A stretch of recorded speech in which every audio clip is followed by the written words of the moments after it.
सांतपाली बड़ ओस्तियारे बाबा त्रिलोक्यनाथ मंदिर विग्रह मंदिर प्रतिष्ठा उत्सव। सांतपाली ब्लॉक बड़ ओस्तिया पंचायत बाबा त्रिलोक्यनाथंकर नूतन विग्रह मंदिर प्रतिष्ठा उत्सव पालित होइछे। सकाळे सयाज कलेश सफा यात्रा पर आज ओडिशार विभिन्न अंचलरू ब्राह्मण मानक द्वारा वेदपाठ नामयज्ञ कराजिबा सह विग्रह स्थापन करा जायछे। एथिने स्थानीय अंचल आध्यात्मिक परिवेश सृष्टि हेबा सह श्रद्धालु भक्त मानक पई दिवारात्रि आनंद बजार खोला जायछे। एही मंदिर प्रतिष्ठा उत्सव 3 दिन धरि चालू रहिबो एवं शेष दिन में महायज्ञर पूर्णाहुति पर विग्रह पूजा पाइबे बोली मंदिर प्रतिष्ठाता ललाटेन्दु राय सूचना दैछन्ति।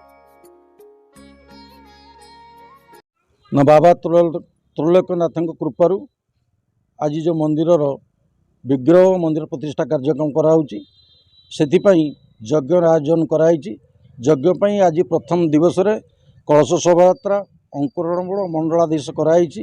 काली यज्ञर द्वितीय पर्याय आरंभ हो एवं राति रे पूर्णाहुति अच्छी शह शह संख्यार आपण देखुथिबे महिला माने ग्रामवासी कलश शोभायात्रा भाग नैचंती एवं अकुण्ठित भाव में ये कार्यक्रम को सहयोग कर। ये कार्यक्रम 3 दिन व्यापी कार्यक्रम गोटे दिन आम तो दिन जो उठी जाइए आउ 2 दिन धरी आम यज्ञ कार्यक्रम मंदिर प्रतिष्ठा विग्रह प्रतिष्ठा और जगर पूर्णाहुति 2 दिन कार्यक्रम। चांदबाली किशन पात्र रिपोर्ट भारत न्यूज।